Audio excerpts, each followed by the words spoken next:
Ao mestre de canto, Salmo de Davi. Os céus proclamam a glória de Deus, e o firmamento anuncia as obras das suas mãos. Um dia discursa a outro dia, e uma noite revela conhecimento a outra noite. Não há linguagem, nem há palavras, e deles não se ouve nenhum som. No entanto, por toda a terra se faz ouvir a sua voz, e as suas palavras até os confins do mundo. Aí pôs uma tenda para o sol, o qual, como noivo que sai dos seus aposentos, se regozija como herói a percorrer o seu caminho. Principia numa extremidade dos céus, e até a outra vai o seu percurso, e nada foge ao seu calor. A lei do Senhor é perfeita e restaura a alma. O testemunho do Senhor é fiel e dá sabedoria aos simples. Os preceitos do Senhor são retos e alegram o coração. O mandamento do Senhor é puro e ilumina os olhos.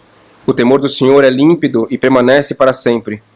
Os juízos do Senhor são verdadeiros e todos igualmente justos. São mais desejáveis do que o ouro, mais do que muito ouro depurado, e são mais doces do que o mel e o destilar dos favos. Além disso, por eles se admoesta o teu servo, em os guardar a grande recompensa. Quem há que possa discernir as próprias faltas? Absolve-me das que me são ocultas. Também da soberba, guarda o teu servo, que ela não me domine. Então serei irrepreensível e ficarei livre de grande transgressão. As palavras dos meus lábios e o meditar do meu coração sejam agradáveis na tua presença, Senhor, rocha minha e redentor meu. Amém. Vamos orar mais uma vez. Senhor, Deus e Pai de amor, todo-poderoso, Deus Criador, Salvador, Senhor e Rei da Igreja, aquele que governa todas as coisas e que governa a tua Igreja. Nos colocamos agora, Pai, diante da tua santa, bendita palavra, diante da tua inerrante palavra, e suplicamos a Deus que o Senhor fale conosco, Pai. Precisamos, ó Deus, de Ti, precisamos, ó Pai, da Tua instrução, da Tua orientação, da Tua exortação. E suplicamos, ó Pai, que o Senhor, por Tua misericórdia e graça, ó Pai, fale conosco nessa tarde, noite, através de mim, ó Pai, como instrumento, para que Teu povo seja, para que nós, ó Pai, possamos ser edificados, ó Deus.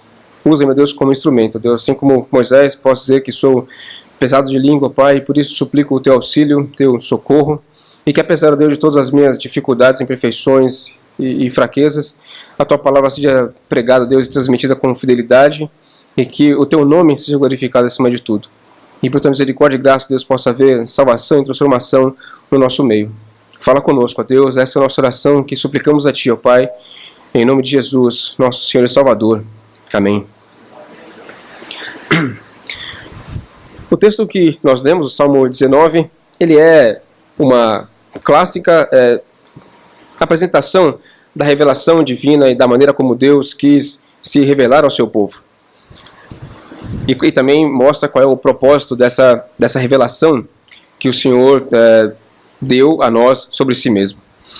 O texto ele é basicamente dividido em três partes. A primeira parte, onde trata da revelação geral de Deus, onde mostra a contemplação da revelação divina na natureza e tudo aquilo que podemos perceber da obra, do poder e da glória de Deus através da obra da criação e também através da obra da providência que ainda hoje mantém a criação funcionando, por assim dizer, o dia nascendo, o sol nascendo e se pondo, e tudo aquilo que acontece ainda hoje, podemos dizer que toda a obra de Deus na sua criação, na verdade, é obra da providência de Deus na sua criação, mantendo todas as coisas como foram criadas, como lemos, que a criação, entendemos que a criação se encerra no sexto dia, então o que temos hoje é a providência de Deus em manter a sua criação.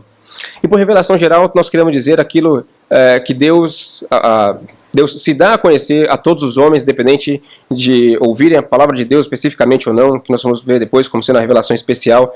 A revelação geral de Deus, então, é aquilo que qualquer homem, em qualquer lugar, mesmo sem que haja alguém para apresentar para ele a palavra de Deus ou apresentar a revelação de Deus, pode perceber que existe um Deus que criou todas as coisas, ou pode perceber, ainda que não reconheça pelo pecado do seu coração, não seja levado por Deus a reconhecer que foi Deus quem criou todas as coisas, mas pode perceber a grandeza e a glória e o poder daquele que fez todas as coisas. Essa então é a revelação geral de Deus, e Deus se dá a conhecer a todos os homens através da obra da criação e da obra da providência, com tudo que nós podemos ver. E vamos ver com mais detalhe depois, quando estamos examinando os primeiros 6 versos desse capítulo. A segunda parte do texto fala sobre a revelação especial de Deus, que é então uma reflexão no valor e nos benefícios da revelação escrita, ou aquela que nós chamamos de revelação especial de Deus, que hoje temos registrada na palavra de Deus, aquilo que nós entendemos ser a revelação especial de Deus. Nem toda a revelação especial de Deus está registrada na Bíblia, mas tudo que está registrado na Bíblia é revelação especial de Deus. O próprio apóstolo João, ao final do seu evangelho, diz que Jesus fez muitas outras coisas e disse muitas outras coisas, muitos outros ensinamentos, muitos outros milagres e atos que Jesus fez, que se fosse registrar em todos os livros, não caberia em toda a terra, tudo aquilo que Cristo fez. E também isso foi parte da revelação especial, mas que nós não temos conhecimento. A revelação especial a qual nós temos o conhecimento é tudo aquilo que está registrado na palavra de Deus. E a grande diferença que existe entre a revelação geral e a revelação especial de Deus é que a revelação especial, ela, além de apresentar, assim como a revelação geral, a glória, o poder de Deus, a majestade, a soberania de Deus sobre todas as coisas, a revelação especial também apresenta o plano de Deus para a nossa redenção. Apresenta o pacto que Deus fez com a humanidade de providenciar e de providenciar aquele que seria o Redentor, aquele que morreria por nós para nos reconciliar com Deus. Essa então é a grande diferença que existe entre a revelação geral e a revelação especial. O homem, ao contemplar a natureza, pode aprender algo sobre Deus, e a palavra de Deus diz que aquilo que Deus se revela na sua obra da criação e da providência torna os homens indesculpáveis dos seus pecados, como vamos ver mais adiante também, mas os torna indesculpáveis por não aceitar e por não reconhecer a obra de Deus, mas a revelação geral não apresenta qual é a solução para esse problema.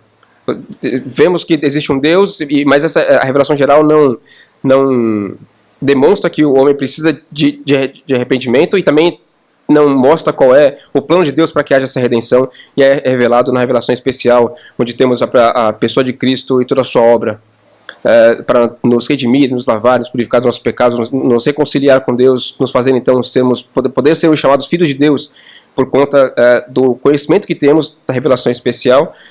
Não que nós vezes entendamos isso por nós mesmos, mas Deus se dá a conhecer e Deus se revela a nós através da sua revelação especial. E a última parte do Salmo nos diz então qual deve ser a consequência, qual é o que se espera de alguém a quem foi revelada a vontade de Deus, que é uma oração por limpeza do nosso coração e por preservação dos nossos pecados, suplicando a Deus que, até mesmo daqueles pecados que nos são ocultos, que o Senhor Deus nos perdoe. Então essas são basicamente as 3 divisões desse texto.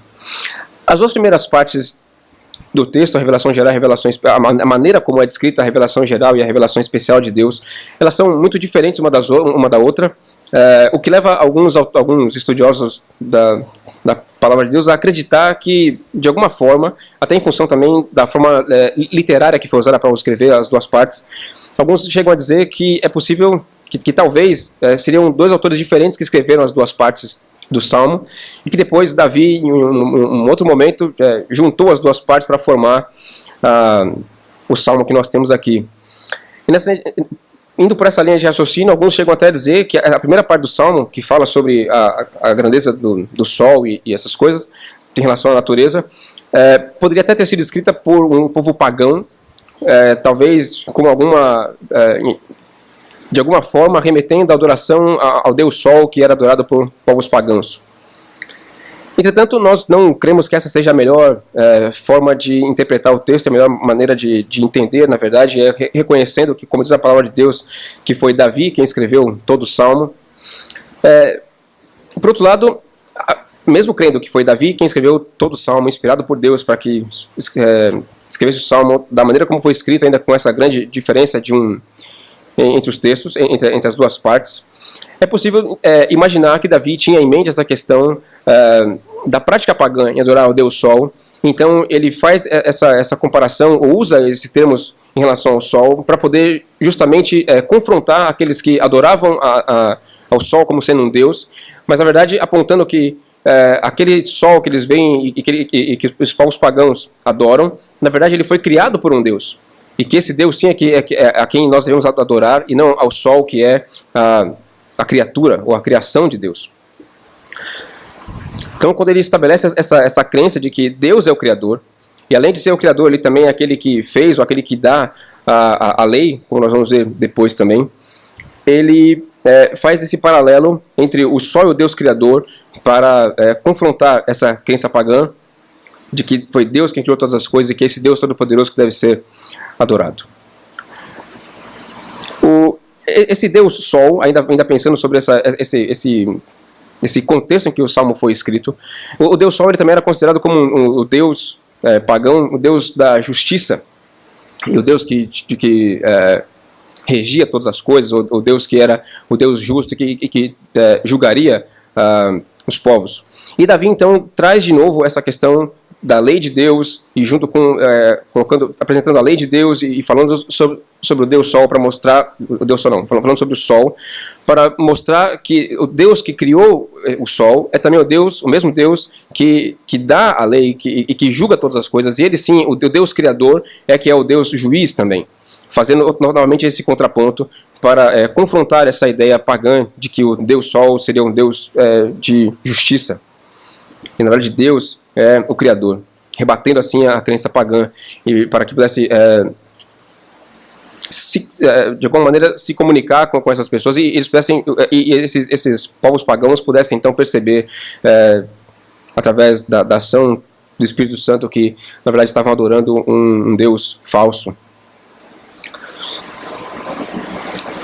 Então podemos de alguma maneira dizer que essa figura do sol que Davi usa aqui é que mantém as duas partes juntas, mostrando o sol como sendo criado por Deus e sendo como uma testemunha e uma evidência do poder de Deus.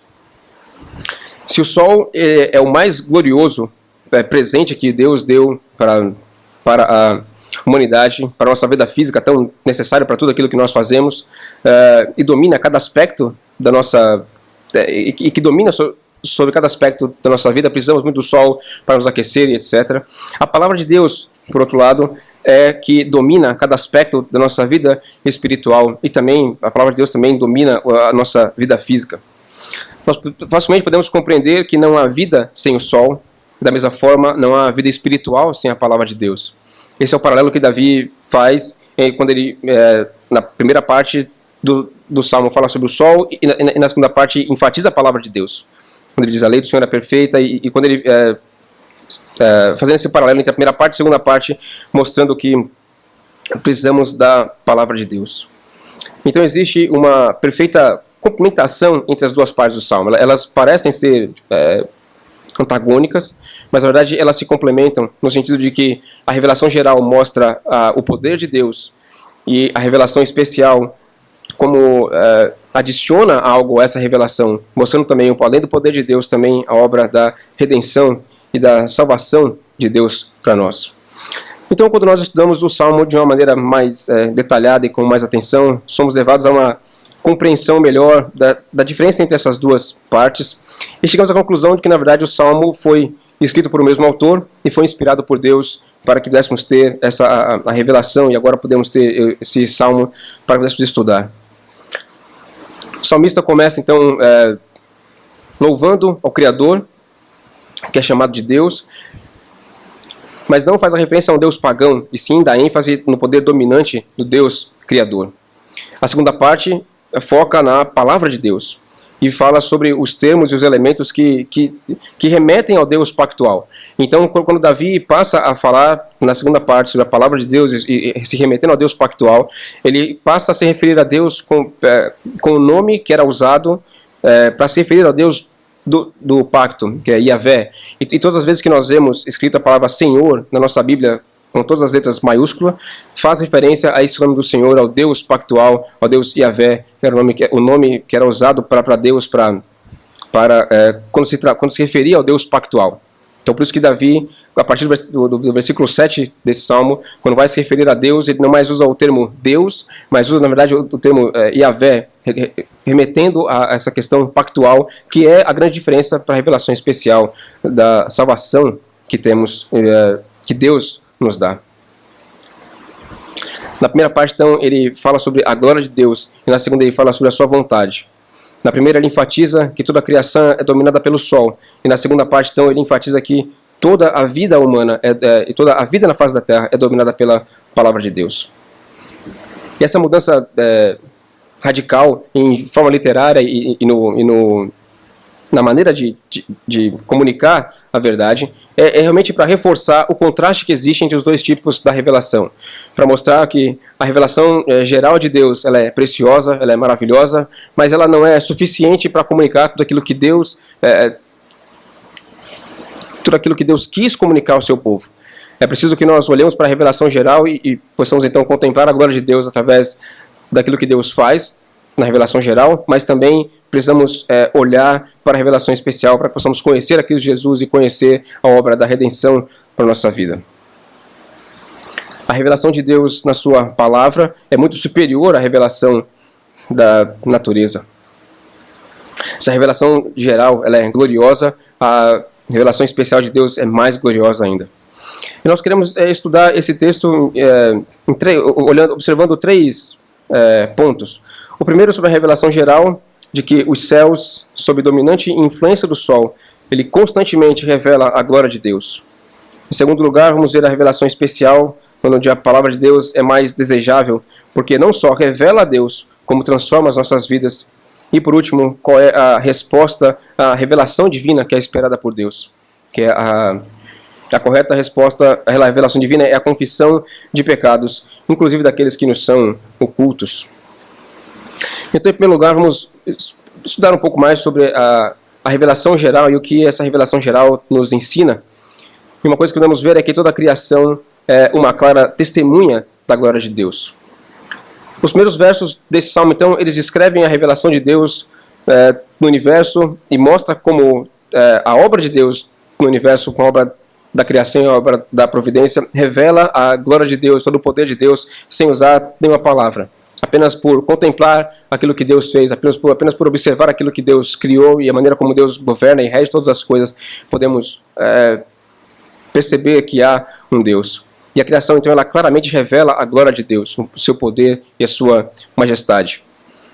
Muitos homens têm contemplado, ou quando contemplam o sol, a lua, as estrelas e todos os aspectos da natureza, muitos deles acabam vendo isso tudo apenas como uma ciência que pode ser estudada, e acabam de alguma maneira ficando surpresos com tanta sabedoria que existe na natureza.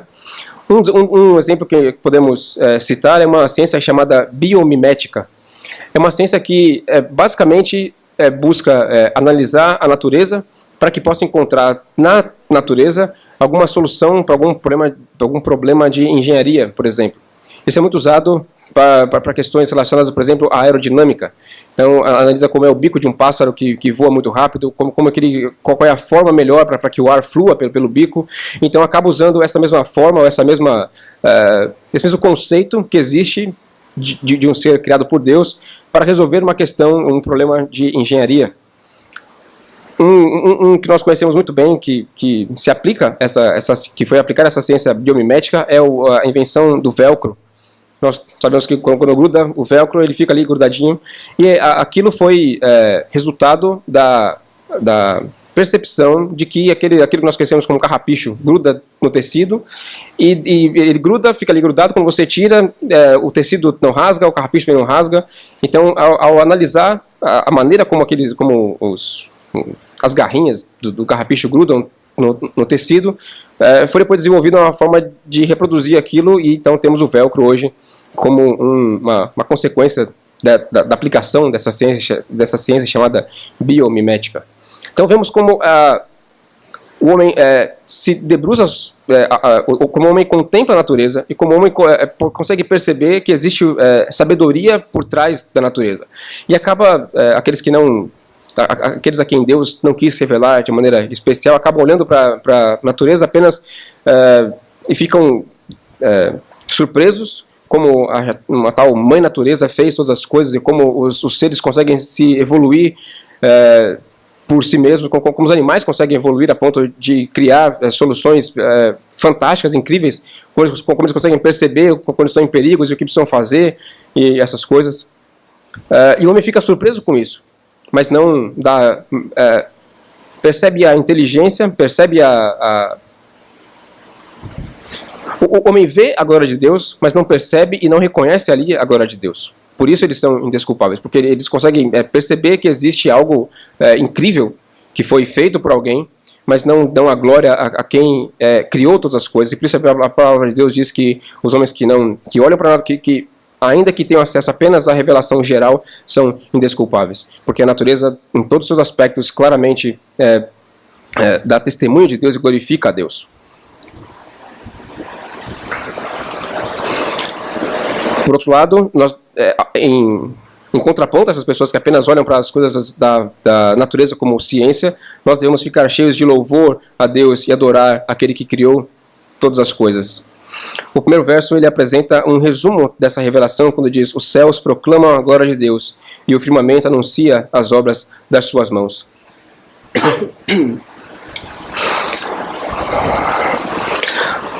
O verso começa com a palavra céus, então, e aponta para tudo aquilo que está nos céus, como o sol, a lua, os planetas, as nuvens e etc. E depois acrescenta também falando sobre o firmamento, que seria aquilo que está acima dos céus, uma expansão, ou aquilo que está além dos céus. Mas no fim das contas acaba apontando para a mesma verdade, de que todas as coisas que estão nos céus e tudo aquilo que Deus criou proclama a glória de Deus. Assim como os céus e o firmamento eles revelam as obras da mão de Deus. É o que diz o texto. De forma figurativa, porque nós sabemos que Deus, na verdade, criou tudo apenas com o poder da sua voz, o que torna a obra da criação ainda mais gloriosa, ainda mais impactante, quando nós cremos de que Deus, apenas com o poder da sua voz, fez todas as coisas aparecerem. O sol surgiu apenas porque Deus disse haja luz e houve luz, e os animais surgiram porque Deus disse para existir. Torna ainda mais glorioso tudo isso. E ele usa aqui, então, a dizer que fez com a obra das suas mãos, como para que nós, na verdade, pudéssemos compreender aquilo que Deus está querendo nos comunicar. Como que se rebaixando e usando uma linguagem que nós podemos entender. E todos aqueles que já tentaram explicar alguma coisa para uma criança conseguem entender facilmente o que é isso, né? Nós muitas vezes temos que pensar um pouco antes de responder para uma criança, para que a resposta seja de uma maneira que ela consiga entender. Às vezes até minha filha fica brava comigo porque ela pergunta, eu sei a resposta é fácil de dar, mas precisa ser adaptada para ela, e aí enquanto eu penso qual é a resposta que vai dela, ela reclama porque está demorando para responder, mas precisamos, e é isso que Deus faz conosco. Deus como que se rebaixa para que possamos entender e possamos compreender aquilo que Deus quer comunicar a nós. Se Deus comunicasse em toda a sua sabedoria e poder e glória e majestade, certamente não entenderíamos nada. Algumas coisas nós ainda não conseguimos compreender, como por exemplo, quando tentamos entender como é possível um Deus ser três e ao mesmo tempo um Deus ser um, ao mesmo tempo ser três, com três funções diferentes, mas agindo juntos. Então são coisas que a nossa mente humana não consegue de uma maneira racional compreender e explicar de maneira racional, ainda quando Deus explica de uma maneira que possamos compreender ou aceitar. E o ponto central, então, desses versos é a descrição teológica de que os céus declaram, que os céus proclamam a glória de Deus. E o termo Deus aqui, ele significa a soberania e o poder do Deus Criador, o Deus como o supremo ser do universo. O termo glória indica para a importância e a reverência que devemos ter diante desse Deus e toda a reverência que devemos prestar ao nosso Deus. Que não podemos pensar em Deus como apenas alguém que fez uma coisa maravilhosa e pronto, mas constantemente temos que render glórias ao nosso Deus e sempre que nos colocarmos diante de Deus com humildade, com reverência e com um santo temor diante do nosso Deus. Ninguém, então, que olha para a obra da criação e que reconhece que Deus criou todas as coisas, usando apenas o poder da sua palavra, pode chegar a outra conclusão, a não ser reconhecer que Deus é o ser mais importante entre todos os que existem, e nunca nenhum outro vai chegar minimamente perto da importância, da glória e da majestade do nosso Deus. E a ideia da personificação que Davi quer trazer aqui continua, então, quando ele diz que o dia e a noite revelam o conhecimento de Deus, e que eles fazem isso continuamente e que nunca falham, e que toda a obra da providência de Deus continuamente revela a glória do nosso Senhor. A cada dia, quando o sol nasce, e depois quando se põe, é um reconhecimento ou revelação de que Deus foi mostrado para todos os homens, sem que seja necessário usar uma só palavra. Apenas o nascer e o pôr do sol mostram que há um Deus glorioso que criou todas as coisas. A revelação, então, ela não usa palavras, mas a sua mensagem ainda assim é clara. Não está... E não está limitada apenas a uma cultura, alguma região, algumas pessoas que são capazes de perceber aquilo, como acontece, por exemplo, com a revelação especial, onde algumas pessoas não têm acesso à Bíblia, ou países onde o Evangelho não pode ser pregado. Então existe essa limitação de acesso à revelação especial. Por outro lado, a revelação geral atinge a todas as pessoas. Coreia do Norte, índios, qualquer lugar, todos veem o sol nascer, o sol se pôr e tudo aquilo que Deus criou. Então, por isso, porque a revelação geral é propagada até os confins do mundo, como diz a palavra de Deus, todos os homens são desculpáveis, como a palavra de Deus ensina em Romanos, no capítulo 1, nos versículos 18 a 20.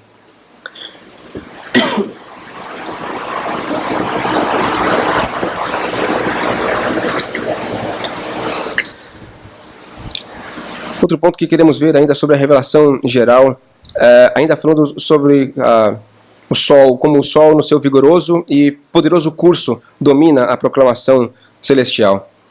No verso 4, o salmista passa a tirar o foco de toda a criação geral, de tudo aquilo que ele dizia antes a respeito de tudo que está no firmamento e tudo que está nos céus, e agora se concentra no sol. Durante o dia ele é tão brilhante que ele ofusca e não nos permite ver os outros elementos que estão nos céus, como as estrelas, os planetas, porque o sol está ali e o sol domina o dia todo. Ele é tão poderoso que faz a separação entre o dia e a noite, ele aquece a terra para que nós possamos viver nela, e sem o sol não teríamos as plantas, não teríamos vegetais e não teríamos vida no nosso planeta. Nós aqui talvez não consigamos entender realmente essa função tão importante do Sol, porque temos o Sol sempre. Então algo que nós temos em geral, quando nós temos algo o tempo todo, nós não damos muito valor a ele. Mas como para trazer um exemplo sobre isso, nos países onde o inverno é mais rigoroso, onde às vezes passam muito tempo com muito frio e sem o calor do sol, principalmente, existe um fenômeno chamado da depressão de inverno, porque conversando com o pastor Daniel, ele falou que passou um pouco por isso quando ele morava nos Estados Unidos fazendo seminário lá. Se não me engano, no último ano que ele passou lá, o inverno foi um dos anos mais rigorosos que teve, e os dias não ficavam muito curtos. Ficava claro muito tarde, mas não aquele sol bonito que nós temos aqui, o dia claro realmente. Estava claro, mas nublado, cheio de neve, e também o sol se punha muito cedo, então o dia acabava ficando muito curto e não tinha o calor do sol e a luz do sol com todo o seu esplendor, com toda a sua glória. Ele disse que ele mesmo, o pastor Daniel disse que ele mesmo sentiu nele essa tristeza, esse cansaço, essa depressão. E outros colegas também dele do seminário também passaram pela mesma coisa, e até um dos pastores conversou com eles, dizendo que aquilo era normal, e aquilo era um fenômeno natural em função da falta do sol, por conta do inverno, os dias frios, sem o calor do sol e sem a luz brilhante do sol. Então vemos como o sol é importante, como é um ponto central na criação de Deus. Tanto que, por exemplo, nosso planeta gira ao redor do Sol, então, não colocando a importância no Sol em si, mas a maneira como Deus criou, nos fazendo ser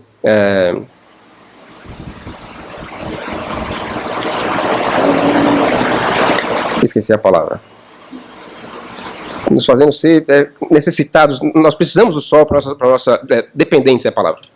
Sendo dependentes do sol. Precisamos do sol para nossa vida, para que possa crescer as coisas, para que possamos nos aquecer e etc. E agora Davi então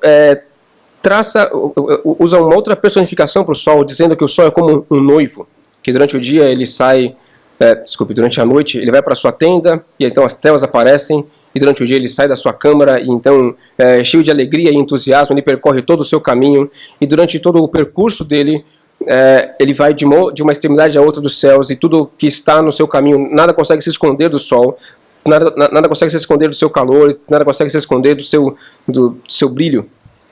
E uma simples observação da criação nos leva a qualquer homem a reconhecer que o sol é essa parte dominante do universo, enquanto o homem é dependente do sol.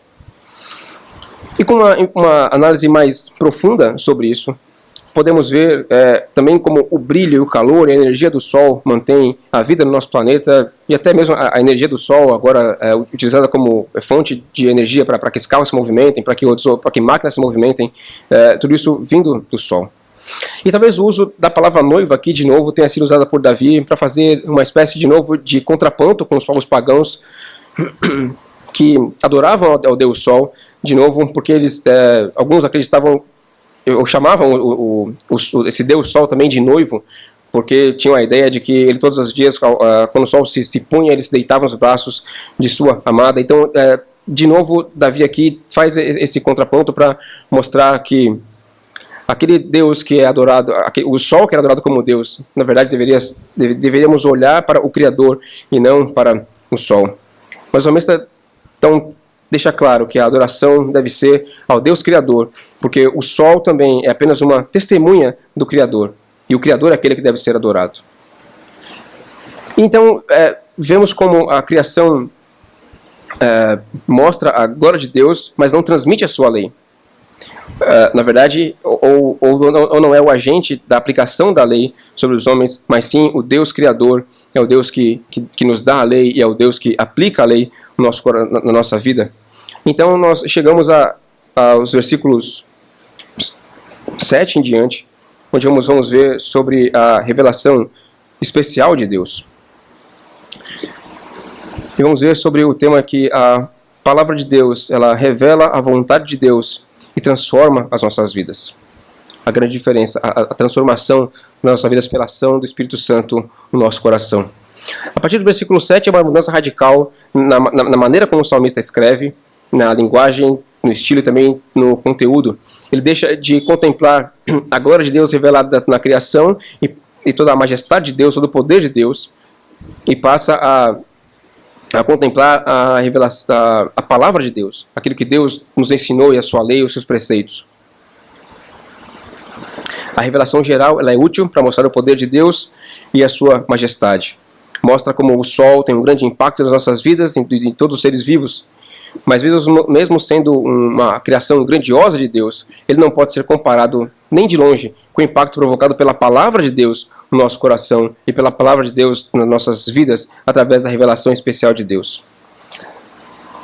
As nossas vidas elas são transformadas e são enriquecidas quando nós seguimos as instruções e os princípios da palavra de Deus. Apenas contemplar a criação de Deus não transforma a nossa vida, mas quando seguimos aquilo que Deus estabeleceu, temos nossas vidas transformadas pelo Senhor.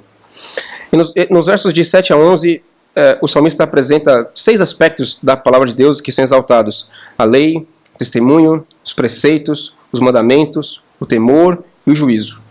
Nós hoje vamos estudar apenas 2 deles, a lei e os preceitos.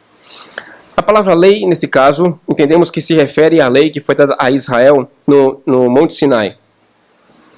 Agora Davi passa a falar sobre a revelação especial de Deus, e normalmente frisando isso implica em falar sobre o Deus pactual. Por isso ele usa o termo Senhor, que nós aqui lemos como Senhor, mas no original seria Yahvé, tratando-se do Deus pactual. A revelação geral nos mostra o poder soberano de Deus que criou todas as coisas, mas a revelação especial ela fala sobre um Deus pessoal, um Deus pactual, que revelou a si mesmo e o seu plano de salvação para a nossa vida, que é o aspecto mais importante dessa revelação especial. Davi então nos diz que a lei do Senhor ela é perfeita, que ela não tem erros, que ela não tem nenhuma instrução que é desnecessária ou opcional. Não há nada na lei de Deus ou na sua revelação especial nós possamos ver, não, essa parte aqui Deus disse para fazer assim, mas não é bem assim, não, essa parte aqui não preciso obedecer, não. Não há nada na lei de Deus, porque a lei de Deus é perfeita. Tudo aquilo que é perfeito não tem nada que seja supérfluo, ou não tem nada que seja desnecessário. Porque aquilo que é perfeito é aquilo em que tudo que o contém é porque é necessário que esteja ali e precisa estar ali. E assim é a lei de Deus. Temos que cumprir e seguir toda a lei de Deus. Não há nenhum aspecto opcional, não há nada que seja a mais ou além do que deveria. É perfeita. Tudo está ali, tudo tem um propósito santo, maravilhoso. Por mais que nós possamos não compreender, ou possamos, com a nossa mente, não entender, ou compreender aquilo que Deus quis dizer. Mas, por fé, temos que aceitar e amar aquilo que Deus estabeleceu como sendo a sua lei. Em outras palavras, a lei de Deus possui a integridade divina e o efeito sobre nós, o povo de Deus, é que ela restaura a nossa alma. Ela nos traz de volta à vida. Como diz a palavra de Deus, ela nos tira do império das trevas e nos transporta para o reino do Filho do seu amor. Esse é o poder e o efeito da palavra de Deus sobre a nossa vida. E não importa onde estejamos na nossa caminhada espiritual, a lei de Deus nos mostra como e mostra de maneira detalhada aquilo que nós podemos fazer, aquilo que nós precisamos fazer para sermos restaurados e para termos então um relacionamento correto com o nosso Deus. Esta talvez seja a parte mais maravilhosa de todo esse sermão, porque não importa onde estejamos e não importa o quanto nós olhamos para nós mesmos e nos vejamos como pecadores, não importa o quanto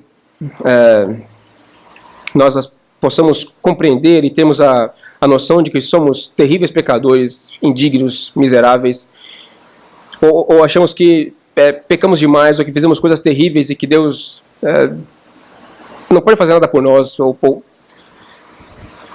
é aí que nós estamos enganados. Quando nós reconhecemos que somos pecadores e que precisamos de Deus, e quando nós reconhecemos que Deus nos perdoa, temos que entender e compreender que Deus ele é muito melhor em perdoar do que nós somos em pecar.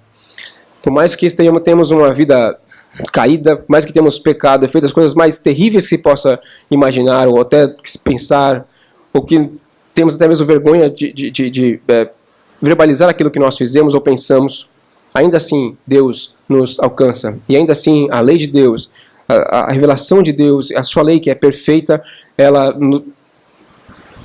pode nos alcançar e nos reconciliar com Deus. A lei de Deus nos faz ser chamados filhos de Deus. Nós que éramos pecadores, em total rebeldia contra Deus, que odiávamos a Deus, podemos ser alcançados por Deus. E não há nada em nós que possamos apresentar como mérito, como justificativa para sermos aceitos. Um certo autor disse que a obra da salvação é como nós somos como uma pedra caindo do alto de um morro abaixo, abismo abaixo, e não há nenhuma condição de essa pedra por si mesma resolver, não, opa, estou caindo aqui, eu vou parar de cair e vou começar a subir, eu vou me agarrar em alguma coisa. A única condição dessa pedra parar de cair é alguém segurar essa pedra e subir com ela de novo ou colocar em outro lugar. Assim era a nossa vida. Antes de sermos reconciliados por Deus, antes de sermos salvos por Cristo Jesus, pela graça de Cristo Jesus, estávamos perdidos nos nossos pecados, caminhando, correndo para o inferno, com toda a força do nosso ser. E Deus nos segura, Deus nos escolhe, Deus nos ama, e a sua lei apresenta como podemos, o que precisamos fazer para ser salvo, o que precisamos fazer para que possamos ser chamados filhos de Deus. Em geral, quando nós ouvimos falar sobre a lei de Deus, nós logo pensamos nos 10 mandamentos, em todas as punições e todas os castigos que são justos para aqueles que pecam contra o Senhor. Mas devemos nos lembrar também que a lei de Deus ela também mostra aquilo que deveria ser feito, os sacrifícios que deveriam ser feitos para que o povo pudesse ser para que pudesse perdoar os pecados do povo. Como lemos hoje em Hebreus, falando sobre os sacerdotes que ofereciam sacrifícios por si e pelo povo. Isso também era parte da lei de Deus. Então a lei de Deus ela é perfeita. Um dos aspectos porque a lei de Deus é perfeita, ela mostra em que temos errado, mas também apresenta o que precisamos fazer para que possamos ser salvos. E no caso da lei do Antigo Testamento, com os sacrifícios e todo o ritual que nós conhecemos, apontava para o sacrifício de Cristo Jesus, que morreria na cruz por nós. O Deus gracioso, então, ele providencia o perdão e também a restauração. É a obra completa feita por Deus e não por nós. E um aspecto importante com relação a isso é que não basta conhecer a lei de Deus, é preciso aplicar a lei de Deus na nossa vida. Não basta sabemos o que temos que fazer, mas precisamos colocar em prática aquilo que temos que fazer. E não apenas colocar em prática também, precisamos colocar em prática da maneira correta, amando a lei de Deus. Mais importante do que seguir a vontade de Deus é amar a vontade de Deus. Porque se nós apenas seguirmos a vontade de Deus sem a motivação correta no nosso coração, de nada vai adiantar. Um exemplo que eu sempre falo com relação a isso é o exemplo de Saul, quando Saul estava reunido com o povo e pronto para a batalha, mas antes de ir para a batalha precisava que o profeta Samuel viesse até onde eles estavam reunidos para que pudessem Samuel iria oferecer o sacrifício a Deus em favor do povo, suplicando a bênção de Deus para o povo na batalha. E Saul estava lá reunido com o povo, já pronto para ir para a guerra, todo mundo armado, pronto para ir, e Samuel não chegava, e Saul falou, está demorando muito, eu vou fazer. Afinal de contas, o sacrifício é só pegar o animal, coloca no altar, mata, fala umas palavrinhas e está pronto. O sacrifício é isso aí. E Saul vai e faz isso. Pega o animal, põe no altar, faz o sacrifício. Eu acredito que Saul tenha feito exatamente a mesma coisa que Samuel faria, no sentido do ritual, da maneira como pegar o animal que foi morto, o altar onde foi colocado, talvez até as palavras que Samuel diria. Saul também, creio que Samuel falou a mesma coisa, porque o texto bíblico não nos dá nenhuma evidência de que Saul tenha feito alguma coisa errada no ritual do sacrifício. O que ele fez de errado foi o simples fato de que Saul, não deveria fazer o sacrifício. Então, o que mostra é que não basta fazer a vontade de Deus, não basta obedecer ou fazer o ritual que Deus quer que seja feito, ou obedecer o mandamento que Deus quer que seja obedecido. Não adianta apenas não matar, não mentir, não adulterar. É preciso que haja em nosso coração o amor por essa lei e a aplicação e a prática correta desse amor. E não apenas a mera repetição desse ato. Esse é o motivo pelo qual, quando estudamos a palavra de Deus e quando estudamos acerca do estudo da teologia, a ênfase na racionalidade da fé cristã, diferente de outras religiões, em que muito baseado mais em rituais, em coisas que devem ser feitas para alcançar algum benefício do seu Deus. Na fé cristã existe a necessidade do uso da razão para entendermos e compreendermos aquilo que Deus requer de nós. Algumas coisas, como disse, nós não vamos conseguir entender com nossa mente que é limitada, mas precisamos compreender que essa é a vontade de Deus e que essa sendo a vontade de Deus, ela é a melhor para a nossa vida e por isso então nós amamos essa lei de Deus, essa ordem de Deus, ainda que não possamos compreender plenamente. Mas é fundamental que haja o amor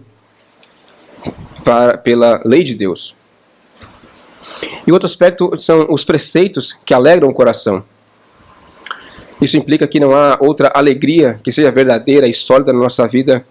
É a única alegria que pode realmente ser verdadeira e completa, uma alegria completa na nossa vida é aquela que procede de uma boa consciência, aquela que foi transformada por Deus e pelo Espírito Santo no nosso coração.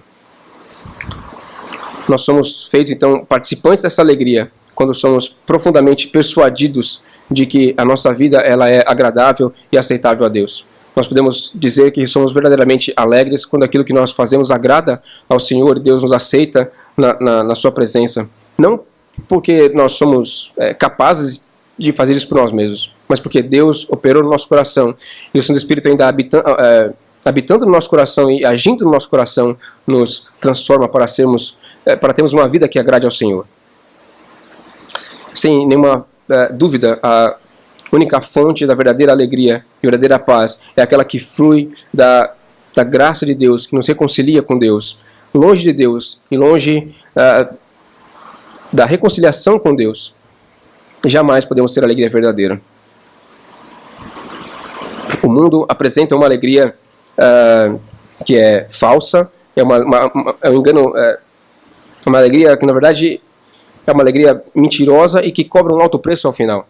Parece ser mais fácil, parece ser mais agradável, parece ser melhor, mas ao final é um preço terrível cobrado, a morte eterna como salário do nosso pecado. Por outro lado, a alegria que temos ao viver de acordo com a vontade de Deus é uma alegria na promessa, na certeza de que aquilo que estamos fazendo para obedecer à lei e os preceitos de Deus, ao final iremos receber a herança reservada para nós nos céus, como Pedro nos ensina, é uma herança incorruptível, uma herança inacessível, muito melhor do que qualquer coisa que nós possamos angariar ou conseguir nessa vida. A consequência, então, da linguagem do salmista é que aqueles que se deleitam em cometer pecados atraem para si todo tipo de sofrimento, terrenos e eternos. Mas aqueles que seguem os preceitos de Deus, ao contrário, irão gozar de verdadeira e infinita alegria. E, em último lugar, qual é a resposta que devemos ter em relação ao Deus, em relação a essa revelação que Deus nos dá? O que Deus espera de nós quando Ele se revela a nós? A pergunta 3 do Breve Catecismo, ela resume bem quando ela diz: qual é a principal coisa que a Escritura nos ensina? A principal coisa que as Escrituras nos ensinam é o que o homem deve crer acerca de Deus e o dever que Deus requer do homem. Então, a Bíblia, é isso que a palavra de Deus nos ensina, que devemos crer e aquilo que Deus quer que nós façamos. E a primeira coisa que devemos fazer é suplicar a Deus que perdoe os nossos pecados, reconhecer que somos pecadores, que falhamos com Deus e que precisamos suplicar o seu perdão e a sua misericórdia em nossas vidas, inclusive daqueles que não são ocultos, como o salmista diz aqui. Precisamos, por vezes temos pecados no nosso coração que nossos olhos ainda estão cegos e não vemos que são pecados. E precisamos clamar a Deus e ao Espírito Santo que abra nossos olhos para que possamos ver os nossos pecados. Mas enquanto não vemos, devemos também clamar para que Deus perdoe os nossos pecados que nos são ocultos. E, em último lugar, o que queremos ver é que toda a revelação de Deus, e quando contemplamos a revelação de Deus, e quando contemplamos aquilo que Deus se revela a nós, deve nos levar a uma atitude de adoração. Nós não, de maneira alguma, podemos ficar indiferentes quando Deus se revela a nós. Nós nunca ficamos indiferentes quando desejamos muito alguma coisa e por fim, conseguimos aquela alguma coisa. Se queremos conhecer algum lugar, ou se queremos conhecer uma pessoa, quando nós temos essa oportunidade de ir a tal lugar, ficamos alegres e sempre temos uma reação que é qualquer uma menos indiferença. Como o dia do nosso casamento, ou quando vai nascer o nosso filho, nós vamos assim, eu estou aqui jogando bola, eu vou parar um pouquinho, vou ver meu filho nascer e volto para continuar jogando aqui. Ou eu estou aqui jogando videogame, vou parar, vou casar e volto aqui para continuar jogando. Não há a condição de ficarmos diferentes diante de algo que é importante, impactante nas nossas vidas. Assim também, quando Deus se revela a nós, o Deus Criador, desce a nós, ao nosso nível de humanos pecadores finitos, e se revela a nós aquilo que Deus quis revelar a nós, quando nós vemos, quando reconhecemos que Deus se revelou a nós, e quando temos essa compreensão de que fomos ensinados por Deus, deve nos levar a adorar a Deus. E para finalizar, eu quero ler com os irmãos a carta de Paulo aos Romanos, no capítulo 11, os versículos de 33 a 36, onde mostra a expressão de louvor do apóstolo Paulo, quando ele reconhece a revelação de Deus. Ele vem falando sobre a misericórdia de Deus, ele vem falando sobre doutrinas importantes da palavra de Deus, e percebe que foi Deus quem revelou todas essas coisas a ele. Então ele conclui o capítulo 11, os versículos de 33 a 36, dizendo assim: ó profundidade da riqueza, tanto da sabedoria como do conhecimento de Deus! Quão insondáveis são os seus juízos e quão inescrutáveis os seus caminhos! Quem, pois, conheceu a mente do Senhor? Ou quem foi o seu conselheiro? Ou quem primeiro deu a ele para que ele venha a ser restituído? porque dele, por meio dele e para ele são todas as coisas. A ele, pois, a glória eternamente. Amém. Que Deus, por sua misericórdia e graça, aplique a sua palavra no nosso coração e que nós possamos, ao reconhecer a revelação de Deus em nossas vidas, rendemos graças, louvor e glória a Deus por Ele se revelar a nós, homens pecadores.